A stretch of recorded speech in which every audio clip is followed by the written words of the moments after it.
అఖిలాండ కోటి బ్రహ్మాండ నాయక రాజాధిరాజ యోగిరాజ పరబ్రహ్మస్వరూప సమర్థ సద్గురు సాయినాథ్ మహారాజ్కి జై.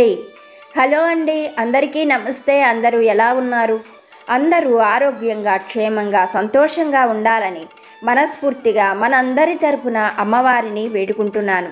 ప్రతినిత్యము బాబాగారి దివ్యానుగ్రహంతో ఎన్నో మంచి మంచి విషయాలను చిన్న చిన్న కథల రూపంలో తెలుసుకోగలుగుతున్నాం. బాబాగారి అనుగ్రహం లేకుండా వారి నుండి మనం ఏ మాట వినలేము. బాబాగారి అనుగ్రహం ఉంటే మన జీవితంలో మనకు జరగనివి అంటూ ఏవీ ఉండవు. ఎప్పుడూ మనం సంతోషంగా ఉండాలని, బాబాగారు మనల్ని ఆశీర్వదించాలని మనస్ఫూర్తిగా మీ అందరి తరపున నేను కూడా బాబాగారిని పాదాలంటి వేడుకుంటూ ఈరోజు బాబాగారి సందేశం ఏమిటో తెలుసుకుందాము. మరి బాబాగారి సందేశం తెలుసుకోబోయే ముందుగా మీ అందరికీ ఒక చిన్న రిక్వెస్ట్. కొత్తగా మన ఛానల్ని చూస్తున్నట్లయితే ఛానల్ని సబ్స్క్రైబ్ చేసుకోండి. వీడియోని ఎక్కడ స్కిప్ చేయకుండా చూసేందుకు ప్రయత్నం చేయండి.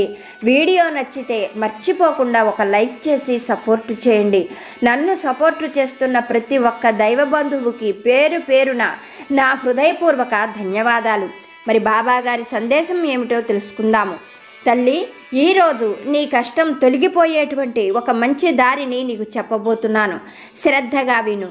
నీ కష్టం ఎటువంటిదైనా, నీ బాధలు, సమస్యలు ఎలాంటివైనా సరే, ఆ కష్టం నుండి నువ్వు బయటపడటానికి నేను నీకు ఎల్లప్పుడూ కూడా ఒక దారిని ఖచ్చితంగా చూపిస్తూనే ఉంటాను.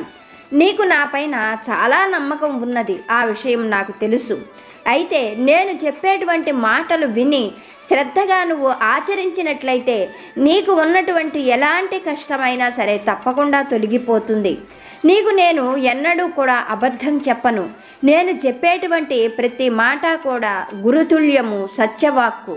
జీవితంలో కష్టాలు కానీ, సుఖాలు కానీ ఏవైనా సరే మనం చేసుకున్నటువంటి కర్మ ఫలితాలే అన్న విషయాన్ని నువ్వు మర్చిపోవద్దు. సాధ్యమైనంత వరకు అందరికీ మంచి జరగాలి అని కోరుకో. అలాగే నీ వంతుగా నలుగురికి చేతనైనంత సహాయం చేసేందుకు ప్రయత్నం చేయి. ఈ సందర్భంలో నువ్వు బాగా గుర్తుపెట్టుకోవలసిన ఒక మాట చెప్పాలి అనుకుంటున్నాను. ఎవరు ఏం చేస్తారో వారు వాటినే తిరిగి ఫలాలుగా పొందుతారు. అయితే ఇప్పుడు నీ మనసులో ఒక అనుమానం మొదలైంది. నువ్వు నన్ను ఒక మాట అడగాలి అని అనుకుంటున్నావు. అది ఏమిటో నేను చెబుతాను విను. బాబా, నలుగురికి సహాయం చేయమని మీరు చెబుతున్నారు. నాకు తెలిసినంత వరకు నేను ఎవరికి ఏ అపకారము చేయలేదు. వీలైనంత వరకు నేను నలుగురికి సహాయం చేశాను. ధన సహాయం చేశాను, మాట సహాయం చేశాను, చేతి సహాయం చేశాను. కానీ నాకు మిగిలింది ఏంటి బాబా? నేను నలుగురికి సహాయం చేసిన అవమానాలే పడ్డాను. ఎంతోమందికి సహాయం చేసి అవమానాలతో పాటుగా ఇప్పుడు ఈ కష్టాలు కూడా పడుతున్నాను. నేను ఈ కష్టం నుండి బయటపడతాను అన్న నమ్మకం కూడా నాకు పోయింది. నాకు ఏం చేస్తే నేను ఈ సమస్యల నుంచి బయటపడతానో అర్థం కావడం లేదు. నాకు సాయం చేయండి బాబా అని అడుగుతున్నావు కదా. నేను నీతో ఈ విషయాన్నే పదే పదే చెబుతూ ఉంటాను. నా బిడ్డలు ఆచరించేటువంటిది కూడా నేను చెప్పేటువంటి ఈ మాటే. నువ్వు ఎలాంటి పరిస్థితులలో ఉన్నా నేను నిన్ను విడిచిపెట్టను. నువ్వు మాత్రం వీలైనంత వరకు నలుగురికి సహాయం చేసేందుకు మాత్రమే ప్రయత్నం చేయి. కనీసం సహాయం చేయలేకపోయినా అందరికీ మేలు జరగాలి అని మాత్రం కోరుకో. నలుగురి మేలు కోరేటువంటి నిన్ను కొంతకాలం కర్మ ఫలితాలు బాధించిన, కష్టాలు సమస్యలు వేధించిన నీ జీవితం అంతా కూడా ఆనందంగా గడిచిపోతుంది. ఇది అక్షర సత్యమైన నీ సాయి వాక్కు. నీకు ఎల్లప్పుడూ నేను తోడుగా ఉంటాను అని చెబుతాను. ఎందుకో తెలుసా? నీకు ఎలాంటి కష్టం వచ్చినా అది తొలగిపోయే దారి చూపించి నిన్ను ముందుండి నడిపించడానికి అని నువ్వు అర్థం చేసుకో. నా పైన నమ్మకం ఉంచు. చెప్పినట్లుగా నువ్వు చేశావు అంటే నీ చెడు కర్మ ఫలితాలు తొలగిపోయి నువ్వు కోరుకుంది జరుగుతుంది అంటూ బాబాగారు ఒక చక్కని సందేశాన్ని మనకి అనుగ్రహించారు. మరి బాబాగారు చెప్పినటువంటి ఈ మాటలలోని సత్యం ఏమిటో ఆ సాయి తండ్రి అనుగ్రహంతో ఒక చక్కని కథ రూపంలో తెలుసుకోవడానికి ప్రయత్నం చేద్దాం. వీడియోని ఎక్కడా స్కిప్ చేయకుండా చూడండి. నచ్చితే మర్చిపోకుండా ఒక్క లైక్ చేసి సపోర్ట్ చేయండి. పూర్వం ఒక గ్రామంలో రత్నపతి అనే ఒక వస్త్ర వ్యాపారి ఉండేవాడు. రత్నపతి నివసిస్తున్నటువంటి ఆ గ్రామం ఎన్నో గ్రామాలకు మధ్యగా ఉండడం చేత నిత్యము రత్నపతి చేస్తున్నటువంటి వస్త్ర వ్యాపారం 3 పువ్వులు 6 కాయలుగా విలసిల్లుతూ ఉండేది. ఆ గ్రామం వైపు నుంచి ఎంతోమంది ప్రయాణికులు రాకపోకలు సాగిస్తూ ఉండేవారు. అది ఎంతో పెద్ద గ్రామం కావడం చేత రత్నపతి చేస్తున్న వ్యాపారం వల్ల అతనికి ఎంతో ధనం సమకూరేది. రత్నపతి వస్త్ర వ్యాపారమే కాకుండా తమ తరతరాల నుండి వస్తున్నటువంటి వడ్డీ వ్యాపారం కూడా చేసేవాడు. రత్నపతి అంటేనే ఆ ఊళ్ళో చాలామంది భయపడేవారు. అతని పేరు చెబితేనే అసహించుకునేవారు. వడ్డీ వ్యాపారం చేసేటువంటి రత్నపతి చాలా క్రూరంగా ప్రవర్తించేవాడు. ఎవరికైనా వడ్డీకి ఇచ్చాడు అంటే పాపము పుణ్యము అనేది లేకుండా వాళ్ళ దగ్గర వడ్డీ పైన చక్రవడ్డీ కూడా లాగుతూ వారికి ఉన్నటువంటి ఆస్తులు కూడా తన వశం చేసుకునేవాడు రత్నపతి. అతని దగ్గర ఏమాత్రము జాలి దయ అనేవే ఉండేవి కాదు. అందువల్ల ఎవరైనా సరే రత్నపతి దగ్గర వడ్డీకి అప్పు తీసుకోవాలి అని అంటే భయపడేవారు. ఇలా రత్నపతి వస్త్ర వ్యాపారంతో పాటుగా వడ్డీ వ్యాపారం కూడా చేస్తూ తన తాత ముత్తాతలు ఇచ్చిన ధనాన్ని మరింత పెంచుతూ ఆ ఊరిలోనే కాకుండా ఆ చుట్టుపక్కల ప్రాంతాల్లోనే గొప్ప ధనవంతుడిగా పేరు తెచ్చుకున్నాడు. ఈ రత్నపతి విషయానికి వస్తే రత్నపతి అతని తల్లిదండ్రులకు ఒక్కడే కొడుకు. అతని తల్లిదండ్రులకు వివాహం జరిగిన చాలా సంవత్సరాల తర్వాత రత్నపతి పుట్టడం జరిగింది. వాళ్ళు రత్నపతిని ఎంతో అపురూపంగా అల్లారు ముద్దుగా పెంచుకున్నారు. దురదృష్టవశాత్తు రత్నపతి వివాహం జరిగే నాటికే అతని తల్లిదండ్రులు కాలధర్మం చెందారు.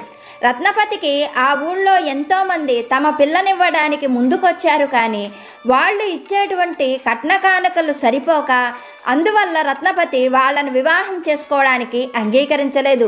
రత్నపతి ఆశ అంతా ఒక్కటే, తను చేసుకోబోయేటువంటి అమ్మాయి కూడా గొప్ప ధనవంతురాలు కావాలి, తనకు కట్న కానుకలు బాగా ఇవ్వాలి, అందచందాలు లేకపోయినా పర్వాలేదు కానీ ధనం మాత్రం తగ్గకూడదు అన్న ఆలోచనతో చాలా కాలం పాటు రత్నపతి వివాహం చేసుకోలేదు.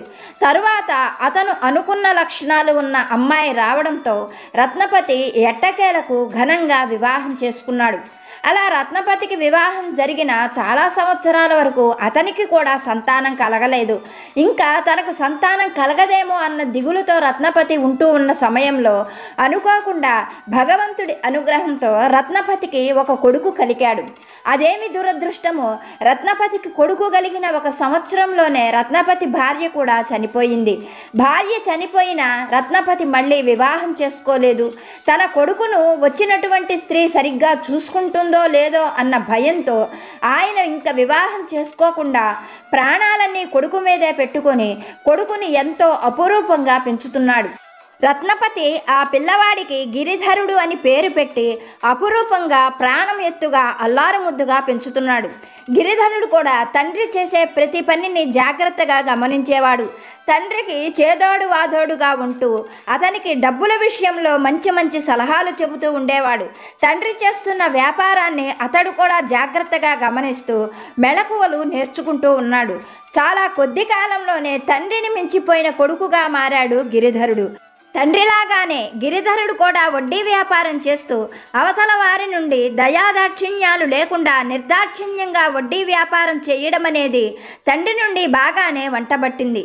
అలా తన కొడుకు కూడా తనలాగా వడ్డీ వ్యాపారం చేస్తూ ధనాన్ని కూడబెడుతూ ఉండడంతో రత్నపతి ఆనందానికి అంతు లేకుండా పోయింది. తొందరలోనే తన కొడుకు తనను మించిపోతాడని, తనకన్నా కూడా బాగా ధనాన్ని సంపాదించి ఇంకా గొప్ప ధనవంతుడవుతాడని రత్నపతి తనలో తానే మురిసిపోతూ ఉండేవాడు. ఇలా ఉండగా రత్నపతికి వృద్ధాప్యం సమీపిస్తూ ఉన్నది. ధనానికి సంబంధించిన ఒత్తిడులు భరించలేకపోతూ ఉన్నాడు. అందువల్ల రత్నపతికి కొన్నాళ్లకు పక్షవాతం వచ్చింది. అలా పక్షవాతం రావడంతో రత్నపతి ఏమాత్రము భయపడలేదు, బాధపడలేదు సరికదా, దానికి వైద్యం చేయించుకుంటే డబ్బు ఖర్చు అయిపోతుంది అన్న ఉద్దేశంతో తన అనారోగ్యాన్ని పక్కన పడేసి డబ్బు ఖర్చు పెట్టడం ఇష్టం లేక వైద్యం చేయించుకోలేదు. అందువల్ల ఆ పక్షవాతపు రోగం పెరిగిపోయి కాలుతో పాటుగా చెయ్యి కూడా పడిపోయింది. అయితే గిరిధరుడికి తండ్రి అంటే పంచప్రాణాలు. తన కోసం తండ్రి మళ్ళీ వివాహం చేసుకోకుండా ఇంత ధనాన్ని కష్టపడి కూడబెడుతున్నాడు. అటువంటి తండ్రి ఈ రోజున మంచంలో పడి ఉండి కాలు చెయ్యి ఆడకపోవడంతో అలా చూస్తున్నటువంటి గిరిధరుడికి ప్రాణాలు నిలవడం లేదు.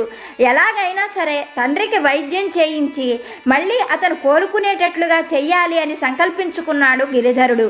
తండ్రి ఎంత వారిస్తున్నా వినకుండా పట్నం నుండి గొప్ప గొప్ప ఘన వైద్యులను పిలిపించాడు. వారు చెప్పినట్లుగా ధనం ఖర్చు పెట్టి ఎన్నో రకాలుగా తండ్రికి కాలు చెయ్యి రావాలి అని వైద్యం చేయించాడు. కానీ గిరిధరుడు ఎన్ని ప్రయత్నాలు చేసినా కానీ రత్నపతికి మళ్ళీ కాలు చెయ్యి రావడం జరగలేదు. రాను రాను రత్నపతి మంచంలోనే ఉండిపోవలసిన పరిస్థితి వచ్చింది. తండ్రి అలా ఉండటం చూడలేకపోయాడు గిరిధరుడు. ఎలాగైనా సరే, ఎంత కష్టమైనా కానీ, ఎంత ధనం ఖర్చు పెట్టైనా సరే మళ్ళీ తన తండ్రికి పూర్వ రూపం తేవాలని, తన తండ్రి అనారోగ్యం తొలగిపోవాలని అతను చెయ్యనటువంటి ప్రయత్నం లేదు. కొడుకు చేస్తున్న ప్రయత్నాలన్నీ చూస్తున్నటువంటి రత్నపతి కొడుకుని ఎన్నో రకాలుగా వారించేవాడు. ధనాన్ని ఖర్చు పెట్టద్దని, వైద్యులు అలాగే చెబుతారని, వారు చెప్పిన ప్రతి పని చెయ్యవద్దని కొడుకును మందలించేవాడు. కానీ రత్నపతి చెప్పినట్టుగా చేసేందుకు గిరిధరుడు అంగీకరించేవాడు కాదు. గిరిధరుడికి రత్నపతి పైన అంత అమితమైన ప్రేమ ఉండేది. ఇలా కాలం గడుస్తూ ఉండగా ఒకనాడు ఆ గ్రామానికి దక్షిణ దేశ యాత్రకు వెడుతూ ఉన్నటువంటి ఒక గొప్ప సాధువు ఆ గ్రామానికి వచ్చాడు. ఆ సాధువుకి ఎన్నో గొప్ప మంత్రశక్తులు ఉన్నాయి, ఎన్నో గొప్ప తంత్ర పరిహారాలు కూడా ఆయనకు తెలుసు. ఆయన ఎన్నో గ్రామాలలో సంచరిస్తూ ఆ గ్రామాలలో ఉన్నటువంటి పేద ప్రజలకు ఎన్నో చక్కని పరిష్కారాలు తెలియజేసేవాడు. ఆయన చెప్పినటువంటి పరిష్కారాలు పాటించి వాళ్ళ ఉన్న సమస్యల నుంచి బయటపడేవాళ్ళు. అలా ఆ సాధువుకి ఎన్నో లక్షల మంది ప్రజలు అంకితమైన భక్తులుగా మారిపోయారు. అలా ఉన్నటువంటి ఆ సాధువు ఆ రోజు ఆ గ్రామానికి రావడం జరిగింది. అప్పటికే ఆ సాధువు గురించి గిరిధరుడు ఎన్నో విషయాలు తెలుసుకొని ఉన్నాడు. ఆయన అలా గ్రామానికి రావడంతో ఆ గ్రామంలో బాధలు పడుతున్నటువంటి ఎంతోమంది ఆయన దగ్గరకు వెళ్ళారు. తమ సమస్యలు చెప్పుకొని తమ కష్టం తీర్చమని ఆయన్ని ప్రార్థించారు. అలా వచ్చిన వారందరికీ కూడా ఆ సాధువు తనకు తెలిసినటువంటి మంత్రపరిహారాలు, తంత్రపరిహారాలు చెప్పి పంపించాడు. ఆ తరువాత సాయంకాలం వేళకు గిరిధరుడు ఆయన దగ్గరకు చేరుకున్నాడు. భక్తిగా ఆయన పాదాలకు నమస్కరించి తన తండ్రికి కలిగిన కష్టమంతా కూడా చెప్పుకున్నాడు. ఎలాగైనా సరే ఏదైనా గొప్ప పరిహారం చెప్పి తన తండ్రికి మళ్ళీ ఆ అనారోగ్యం తొలగిపోయేటట్లు చెయ్యమని ఆ సాధువుని ఎన్నో రకాలుగా బ్రతిమిలాడుకున్నాడు గిరిధరుడు. గిరిధరుడు చెప్పిందంతా విన్న సాధువు క్షణం సేపు మౌనం వహించి కళ్ళు మూసుకొని కూర్చున్నాడు. కొద్దిసేపటి తర్వాత కళ్ళు తెరిచి గిరిధరుణ్ణి చూస్తూ, నాయనా, నీ తండ్రి పట్ల నీకున్న గౌరవము, ప్రేమ చూస్తుంటే నాకు చాలా ఆనందంగా ఉంది. నీ తండ్రి కోలుకునేందుకు నేను నీకు ఒక ఉపాయం చెబుతాను. నీ తండ్రితో పాటుగా నువ్వు కాశీనగరం వెళ్ళి అక్కడ ఉన్నటువంటి విశ్వేశ్వరుణ్ణి సేవించి ఆయనకు అభిషేకం చేయించి ఆ జలం గనక నీ తండ్రి సేవించినట్లయితే నీ తండ్రికి ఉన్న అనారోగ్యం తొలగిపోయే అవకాశం ఉన్నది. ఇది ఒక్కటే తప్ప మీకు మరొక మార్గం లేదు అని చెప్పాడు గిరిధరుడితో. గిరిధరుడు ఆ మాటలు వింటూనే సాధువుతో, స్వామి, నా తండ్రి అసలు మంచంలో నుంచి పైకి లేవడమే ఎంతో కష్టంగా ఉంది. అటువంటిది నా తండ్రిని అంత దూరం తీసుకొని ప్రయాణం చేయడం సాధ్యమేనా? మరొక మార్గం ఏమీ లేదా అంటూ ప్రశ్నించాడు. అందుకు ఆ సాధువు గిరిధరుణ్ణి చూస్తూ, నాయన, మరొక మార్గం అంటే నీ తండ్రి తరపుగా నువ్వు కాశీనగరానికి వెళ్ళి ఇప్పుడు నేను చెప్పినట్లుగా అక్కడ ఆ శివుడికి అభిషేకం చేయించి ఆ జలాన్ని నువ్వు జాగ్రత్తగా తీసుకొచ్చి నీ తండ్రి చేత తాగించు. ఫలితం ఏమైనా కనిపించేటువంటి అవకాశం ఉన్నది అని చెప్పాడు. అలా సాధువు చెప్పడంతో గిరిధరుడు ఎంతగానో సంతోషించాడు. భక్తిగా ఆయన పాదాలకు నమస్కరించి ఆయన దగ్గర సెలవు తీసుకొని కాశీ ప్రయాణం చేయాలని నిర్ణయించుకున్నాడు. అలా గిరిధరుడు కాశీ ప్రయాణం చేసేందుకు సన్నాహాలు చేసుకుంటూ ఉండగా అది గమనించినటువంటి రత్నపతి కొడుకుతో, నువ్వు ఇప్పుడు కాశీనగరం వెళితే ఎలా? మన వడ్డీ వ్యాపారం, వస్త్ర వ్యాపారం ఏమైపోతాయి? నాకు వచ్చినటువంటి ఈ అనారోగ్యం గురించి నువ్వు పట్టించుకోవద్దు. మనం ధనం పోగు చేసే విషయం గురించి ఆలోచించాలి కానీ ఇటువంటి అనారోగ్యాల గురించి సమయాన్ని వృధా చేసుకోకూడదు అని చెప్పడంతో రత్నపతి చెప్పిన మాటలకు గిరిధరుడు ఎంతగానో బాధపడుతూ తండ్రి గారు, నేను మిమ్మల్ని ఈ స్థితిలో చూడలేకపోతున్నాను. మీరు మళ్ళీ పూర్వంలాగా లేచి తిరగాలి. అందుకోసం నేను ఎంత సమయమైనా ఎంత ధనమైనా వెచ్చిస్తాను. నా గురించి మీరు ఆలోచించకండి. నేను చాలా తొందరలోనే కాశీయాత్ర ముగించుకొని వస్తాను అని తండ్రికి ఎన్నో రకాలుగా నచ్చజెప్పాడు. అలా తండ్రికి నచ్చజెప్పుకొని ఆయనను ఒప్పించి గిరిధరుడు కాశీయాత్రకు బయలుదేరాడు. ఎన్నో కష్ట నష్టాలకు ఓర్చి వ్యయ ప్రయాసలకు ఓర్చి ఒక చక్కని శుభవేళ కాశీనగరం చేరుకున్నాడు. అలా చేరుకున్నటువంటి గిరిధరుడు శుచిగా గంగానదిలో బ్రహ్మ ముహూర్తంలోనే స్నానం ఆచరించాడు. అలా స్నానం చేసిన గిరిధరుడు పవిత్రమైన గంగా జలాన్ని సేకరించి అక్కడున్నటువంటి విశ్వేశ్వరుడికి చక్కగా అభిషేకం చేయించాడు. ఆ అభిషేక జలాన్ని ఒక వెండి చెంబు నిండా పట్టుకొని ఆ జలంతో మళ్ళీ తిరిగి బయలుదేరాలని నిర్ణయించుకున్నాడు. అక్కడ కొన్ని రోజులు ఉండి అలాగే ఆ అభిషేక జలాన్ని ఒక వెండి చెంబు నిండా సేకరించాడు. ఆ తరువాత విశ్వేశ్వరుడితో పాటుగా అన్నపూర్ణాదేవి దర్శనం చేసుకున్నాడు. ఆ కాశీనగరంలో ఉన్న ఎన్నో ప్రముఖమైన దేవాలయాలన్నీ కూడా దర్శించాడు గిరిధరుడు. ఆ తర్వాత తొందరగా ఇంటికి వెళ్ళిపోవాలి, తండ్రికి ఉన్నటువంటి అనారోగ్యం తగ్గిపోవాలి అన్న ఆతృతగా కాశీనగర యాత్ర పూర్తి చేసుకొని ఇంటికి బయలుదేరాడు గిరిధరుడు.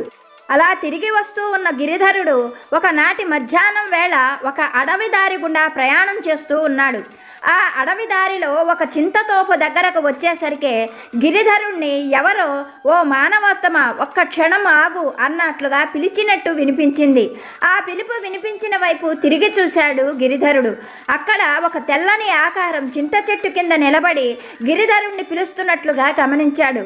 ఆ ఆకారాన్ని చూడగానే గిరిధరుడికి అది ఒక పిశాచమని అర్థమై చాలా భయంతో వణికిపోయాడు. అప్పుడు ఆ పిశాచం గిరిధరుడి పరిస్థితిని గమనించి, ఓ మానవుడా, నువ్వు భయపడవలసిన అవసరం లేదు. నేను నీకు ఏ విధమైన అపకారము చేయను. నేను నీకు ఏమైనా సహాయం చేయాలన్న ఉద్దేశంతో వచ్చాను. ఈ దారి వెంబడ వెళ్ళే వాళ్లకు నాకు చేతనైనంతగా మంచినీళ్లు ఆహారం అందిస్తూ ఉంటాను. మధ్యాహ్నం వేళ అవుతుంది, నీకు కూడా ఆహారం మంచినీళ్లు ఏమైనా అవసరమేమోనని పిలిచాను అని చెప్పింది. ఆ మాటలతో కొంత ధైర్యం తెచ్చుకున్నాడు గిరిధరుడు. ఆ పిశాచాన్ని చూస్తూ, నాకు నీ వల్ల ఏ సహాయమూ అవసరం లేదు. అయినా నువ్వు ఎవరు? ఇక్కడెందుకు నిలబడ్డావు? ఇలా పిశాచంగా ఎందుకు మారిపోయావు? నీది ఎంతో మంచి మనసులాగా అనిపిస్తున్నది కదా అని ప్రశ్నించాడు గిరిధరుడు. అందుకు ఆ ఆకారం ఒక నిట్టూర్పు విడుస్తూ, ఏం చెప్పమంటావు? నా పేరు కకూచి. నేను ఒక పిశాచాన్ని. కొంతకాలం క్రితం నేను నా కొడుకుని కోడల్ని విడదీశాను. నా కోడల్ని ఎన్నో రకాలైన బాధలు పెట్టాను. ఎన్నో రకాలుగా మాటలతో హింసించాను. నాకు అధికారము అవకాశము ఉన్నాయి కనుక ఆ అమ్మాయి మీద ఎన్నో రకాలుగా చేయి చేసుకునేదాన్ని. నేను పెట్టే బాధలు పడలేక నా కోడలు తిరిగి పుట్టింటికి వెళ్ళిపోయింది. అయినా కానీ ఆ అమ్మాయిని విడిచిపెట్టలేదు. నా కొడుకు చేత మళ్ళీ కబురు పంపించి మాయమాటలు చెప్పి ఆ అమ్మాయిని నా దగ్గరకు తెప్పించుకున్నాను. కొన్నాళ్ళు బాగానే ఉండి ఆ తరువాత మళ్ళీ నా పద్ధతిని నేను కొనసాగించాను. నేను పెట్టే బాధలు ఆరళ్ళు భరించలేక ఆ అమ్మాయి ఆత్మహత్య చేసుకుంది. ఆ అమ్మాయి లేకపోవడంతో నా కొడుకు కూడా కొన్నాళ్లకు పిచ్చివాడిగా మారిపోయి ఎటో వెళ్ళిపోయాడు. అలా నా కోడలు చనిపోవడానికి, నా కొడుకు పిచ్చివాడైపోవడానికి నేనే కారణం గనక కొన్నాళ్ల తర్వాత నేను కూడా చనిపోయి ఇదిగో ఇలా ఈ వికార రూపం పిశాచంగా మారిపోయాను. పిశాచంగా మారిన నాకు బుద్ధి వచ్చింది, కానీ నేనేమీ చెయ్యలేను. నేనేం చేయగలనా అని ఆలోచించి ఈ దారిని పోయే వారందరికీ కూడా మంచినీళ్లు ఆహారం అందిస్తున్నాను అంటూ తన విషయాలన్నీ చెప్పిన పిశాచం గిరిధరుణ్ణి చూస్తూ, నా సంగతి సరే, మరి ఇంత చిన్న వయసులో నువ్వెందుకు కాశీయాత్ర చేస్తున్నావు అంటూ ప్రశ్నించింది. పిశాచి అలా ప్రశ్నించడంతో గిరిధరుడు తన తండ్రికి కలిగిన కష్టము, సాధువు చెప్పిన పరిహారము అన్ని విషయాలు కూడా ఆ పిశాచంతో చెప్పాడు. అప్పుడు కకూచి ఎంతో ఆశతో గిరిధరుడి చేతిలోని వెండి చెంబులోని గంగాజలాన్ని చూస్తూ, ఓ మానవోత్తమ, నీ వంటి వాడిని నేను ఇంతవరకు చూడలేదు. కన్న తండ్రి పైన నీకు ఎంతో గౌరవము, ప్రేమ ఉన్నాయి. అందుకనే ఇంత చిన్న వయసులో ఇన్ని కష్ట నష్టాలు కోర్చి కాశీ ప్రయాణం చేస్తున్నావు. కనుక నా యందు దయ ఉంచి నీ వద్ద ఉన్న ఆ గంగాజలంలో కొద్దిగా గంగాజలాన్ని నాకు ఇవ్వు. ఆ విశ్వేశ్వరుడి అనుగ్రహంతో నాకు ఉన్న ఈ పిశాచి రూపం తొలగిపోయి విముక్తి కలుగుతుందేమో అంటూ ఆశగా అర్థించింది పిశాచం. పిశాచం మాటలు విన్న గిరిధరుడు కోపంగా, చిచ్చి అవతలికి వెళ్ళు, నీ వంటి దానికోసం నేను ఈ గంగాజలాన్ని సేకరించలేదు. ఎన్నో కష్ట నష్టాలకు ఓర్చి, వ్యయప్రయాసలకు ఓర్చి, చీకటి జామున స్నానం చేసి, విశ్వేశ్వరుడికి అభిషేకం చేయించి, ఇన్ని బాధలు పడి ఈ గంగాజలాన్ని సేకరించింది నీ వంటి నీచ పిశాచాల కోసం కాదు, నా కన్న తండ్రి కోసమే అంటూ అడుగు ముందుకు వేశాడు గిరిధరుడు. అతడి మాటలకు మనస్సులో పిశాచానికి బాధ కలిగింది. కానీ అది తన బాధను బయటపడనీయకుండా, ఓ మానవుడా, నువ్వు ఇలా అనడం ఏమాత్రం తప్పు కాదు.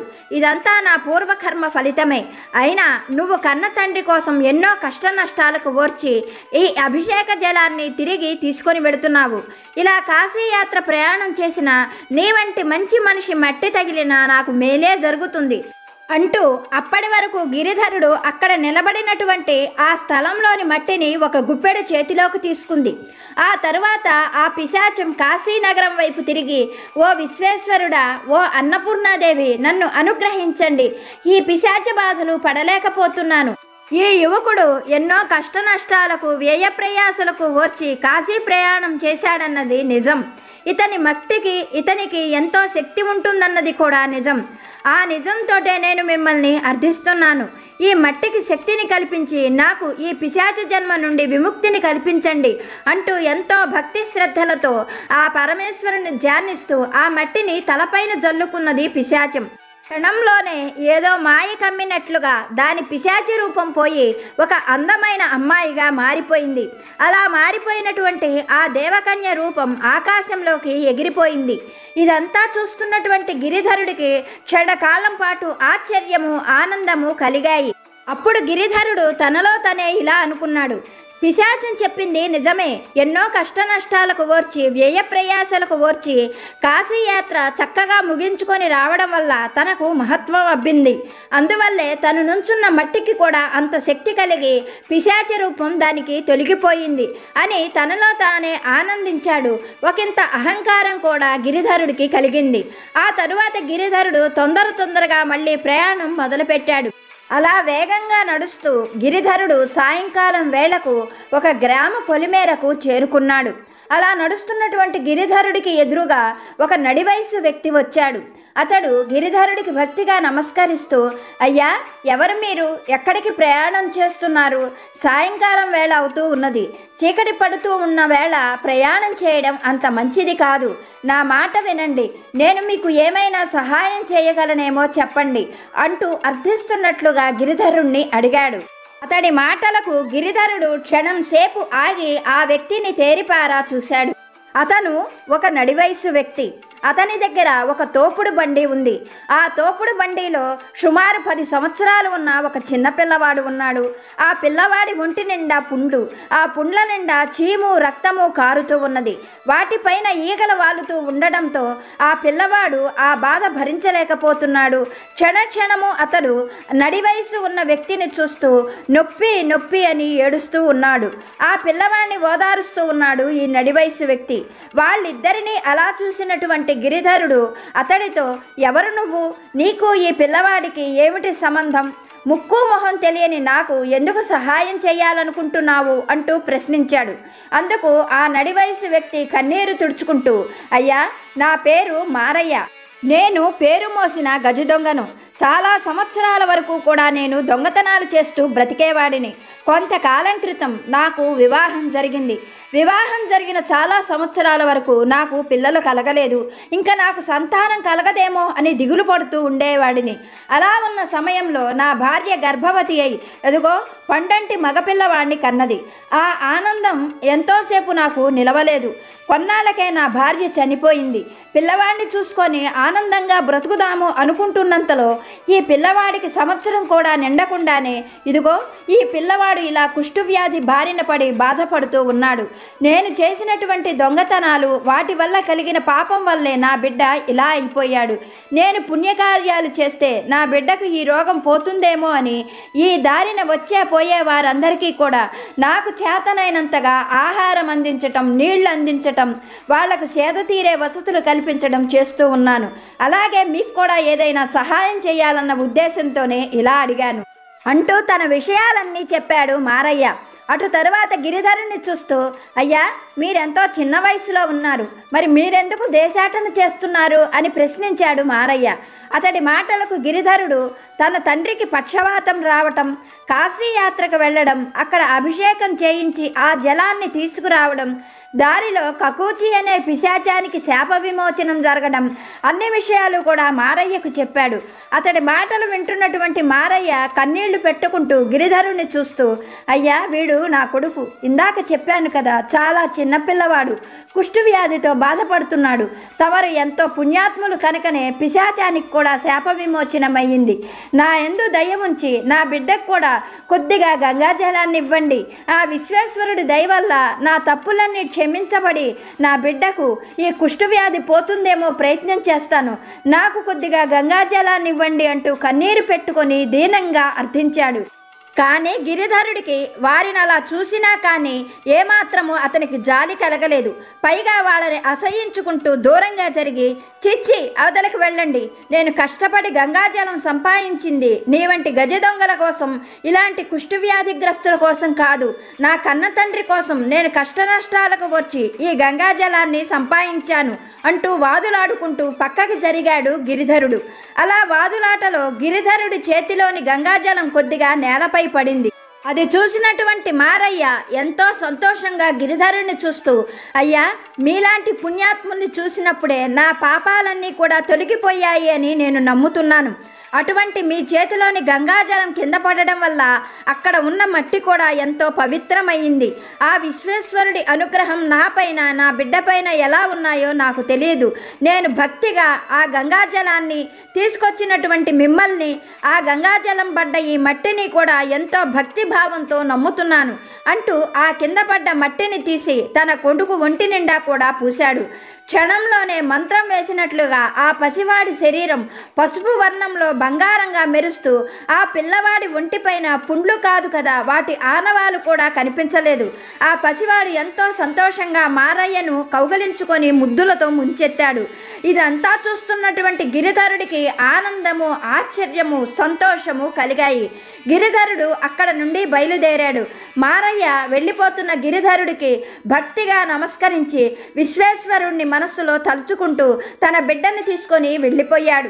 అలా గిరిధరుడు ఎన్నో వ్యయప్రయాసలకు ఓర్చుకొని కష్ట నష్టాలు భరించి దారిలో ఎన్నో ఆనందాలు చవిచూసి పవిత్రమైన విశ్వేశ్వరుడి అభిషేక గంగాజలాన్ని తీసుకొని ఇంటికి చేరుకున్నాడు. అలా ఇంటికి చేరుకున్నటువంటి గిరిధరుడు తండ్రి దగ్గరకు చేరుకొని దారిలో జరిగినటువంటి విషయాలన్నీ కూడా పూసగుచ్చినట్లుగా చెప్పాడు. ఆ తరువాత తండ్రితో, నాన్నగారు దారిలోనే ఎన్నో అద్భుతాలను చూశాను, ఈ గంగాజలాన్ని కొద్దిగా మీరు సేవించినట్లయితే మీకు మళ్ళీ పూర్వంలా ఆరోగ్యం వస్తుంది అంటూ తండ్రి చేత కొద్దిగా గంగాజలాన్ని తాగించాడు. అదేమి చిత్రమో కానీ అప్పటి వరకు కాలు చెయ్యి మాత్రమే పడిపోయినటువంటి రత్నపతికి నోరు కూడా పడిపోయి పూర్తిగా మంచంలోనే ఉండిపోయాడు. జరిగిన ఈ హఠాత్ పరిణామానికి గిరిధరుడికి నోటమాట రాలేదు. దారిలో తను నడిచినటువంటి కాలిమట్టి వల్లే పిశాచానికి ఆ పిశాచ రూపం పోయింది. కొద్ది గంగాజలం మట్టిపై పడి ఆ మట్టి వల్ల కుష్ఠవ్యాధి ఉన్న పిల్లవాడికి కూడా అది పోయింది. కానీ స్వయంగా పవిత్రమైన గంగాజలమే తీసుకున్నా తన తండ్రి ఇలా ఎందుకు పూర్తిగా అనారోగ్యానికి లోనయ్యాడో గిరిధరుడికి ఏమాత్రము అంతుపట్టలేదు. ఏం చేయాలో అర్థం కాలేదు. దారిలో ఎన్నో ప్రయాణాలు చేయడం వల్ల గంగాజలం తన మహిమ కోల్పోయిందేమో అని గిరిధరుడు ఎంతగానో బాధపడ్డాడు. ఇలా కొన్ని నెలలు గడిచిపోయాయి. మళ్ళీ దక్షిణ దేశ యాత్ర ముగించుకొని ఆ సాధువు హిమాలయాలకు బయలుదేరుతూ ఆ గ్రామానికి కూడా చేరుకున్నాడు. అలా సాధువు గ్రామానికి వచ్చాడు అని తెలుసుకున్నటువంటి గిరిధరుడు ఆయన దర్శనం కోసం వెళ్ళాడు. అలా దర్శనానికి వెళ్ళిన గిరిధరుడు జరిగిన విషయాలన్నీ కూడా చెప్పి తన తండ్రికి ఎందుకు పూర్తిగా అనారోగ్యం వచ్చిందో ఆ సాధువుని ప్రశ్నించాడు. అందుకు సాధువు క్షణం సేపు మౌనం వహించి గిరిధరుణ్ణి చూస్తూ, నాయనా, నువ్వు వచ్చేటువంటి దారిలో ఆ పిశాచాన్ని చూశావు కదా, అది తన తప్పు తెలుసుకొని వచ్చేపోయే వారికి చేతనైన సహాయం చేసింది. అందువల్లే గంగాజలం మహిమ అక్కడ పనిచేసింది. అలాగే గజదొంగ మారయ్య కూడా తన తప్పు తెలుసుకొని దొంగతనాలు మానేసి న్యాయంగా బ్రతుకుతూ వచ్చేపోయే వారికి సహాయం చేశాడు. అందువల్ల గంగాజలం అక్కడ కూడా తన మహిమను ప్రదర్శించింది. కానీ నువ్వు కానీ నీ తండ్రి కానీ ఏమాత్రము పేదా సాదా అనేది లేకుండా అన్యాయంగా అక్రమంగా సంపాదిస్తున్నారు. అందువల్లే గంగాజలం ఇక్కడ తన మహిమను ప్రదర్శించలేదు అని చెప్పాడు. అందుకు గిరిధరుడు సాధువును చూస్తూ, అయ్యా, వడ్డీ వ్యాపారం చేయడం మా వృత్తి, అది అన్యాయం ఎలా అవుతుంది అని ప్రశ్నించాడు. అందుకు సాధువు చిరునవ్వుతో, నిజమే, కానీ ప్రతి వృత్తిలోనూ న్యాయము అన్యాయము, ధర్మము అధర్మము అనేవి ఉంటాయి. మీరు ధర్మాన్ని న్యాయాన్ని విడిచిపెట్టి కేవలం అధర్మంగా సంపాదించడమే మీ వృత్తి ధర్మం అనుకున్నారు. ఎవరి పట్ల జాలి దయ అనేది ప్రదర్శించలేదు. అందుకు నువ్వు చేసినటువంటి పనులే ఉదాహరణ. కనుకనే గంగాజలం మీ ఇంట్లో పనిచేయలేదు అని చెప్పాడు సాధువు. సాధువు చెప్పిన మాటల వల్ల గిరిధరుడికి జ్ఞానోదయమైంది. తను ఏం చేయాలో అతనికి అర్థమైన వెంటనే సాధువుకు భక్తిగా నమస్కరించి ఇంటికి వెళ్ళాడు. ఆ మర్నాడు ఊళ్ళో చాటింపు వేయించి తను భక్తిగా తెచ్చిన గంగాజలాన్ని రోగులందరికీ ఉచితంగా పంచడం మొదలుపెట్టాడు. అలాగే వడ్డీ వ్యాపారంలో కూడా న్యాయము అన్యాయము పాటిస్తూ అధిక వడ్డీలు వసూలు చేయకుండా న్యాయంగా తన వృత్తిని కొనసాగించడం మొదలుపెట్టాడు గిరిధరుడు. గిరిధరుడిలో వచ్చిన ఈ హఠాత్ పరిణామంలోని మార్పు ఏమిటో రత్నపతికి అర్థం కాలేదు. కానీ కొన్ని నెలలలోనే రత్నపతికి ఉన్నటువంటి పక్షవాతం క్రమక్రమంగా తగ్గిపోవడంతో రత్నపతికి విషయమంతా అర్థమైంది. అలాగే కొడుకైనటువంటి గిరిధరుడు తండ్రితో సాధువు చెప్పిన మాటలన్నీ కూడా చెప్పాడు. అలాగే తను అలా చేస్తూ ఉండడం వల్ల తనకు ఆనందంగా ఉన్నదని గిరిధరుడు చెప్పడంతో రత్నపతి కూడా అందుకు అంగీకరించాడు. ఆనాటి నుండి ఆ తండ్రి కొడుకులు ఇద్దరూ కూడా నీతిగా న్యాయంగా ధర్మంగా వడ్డీ వ్యాపారం చేస్తూ చాలా తొందరలోనే మంచివాళ్ళు అన్న పేరు తెచ్చుకొని ఆనందమైన జీవితం గడుపుతూ ఉన్నారు. బిడ్డ, నీకు నేను చెప్పవలసిన విషయం అర్థమైంది కదా. నీకు చేతనైనంతగా నలుగురికి మాట సాయం కానీ చేతి సాయం కానీ చేస్తూ ఉండు. నీ ఇంట్లో జరిగేటువంటి ప్రతి ఒక్క విషయాన్ని నేనే చూసుకుంటాను. నువ్వు నలుగురు గురించి ఆలోచించినప్పుడు నేను నీ గురించి ఆలోచించనని ఎందుకు అనుకుంటున్నావు? నలుగురు బాగుంటేనే అందులో నీ బాగు కూడా ఉంటుందని గ్రహించుకో. నీకు నువ్వుగా మడికట్టుకొని కూర్చోవటం కాకుండా బయట ప్రపంచంలోకి వచ్చి సాయం చేసేందుకు నీ వంతు నువ్వుగా ప్రయత్నం చేయి. అప్పుడు నీ ఇల్లు సంతోషాలకు ఆనందాలకు నిలయమవుతుంది అంటూ బాబాగారు ఒక చక్కని సందేశాన్ని, ఆనందం కలిగించే మాటను ఈరోజు గురువాకుగా మనకి అనుగ్రహించారు. ఇప్పటి వరకు వీడియో చూసిన మీ అందరికీ పేరు పేరున నా హృదయపూర్వక ధన్యవాదాలు. మర్చిపోకుండా ఒక లైక్ చేసి సపోర్టు చేయండి. మరొక వీడియోతో బాబాగారి ఆశీస్సులతో మళ్ళీ కలుసుకుందాం. సర్వే జన సుఖినో భవంతు.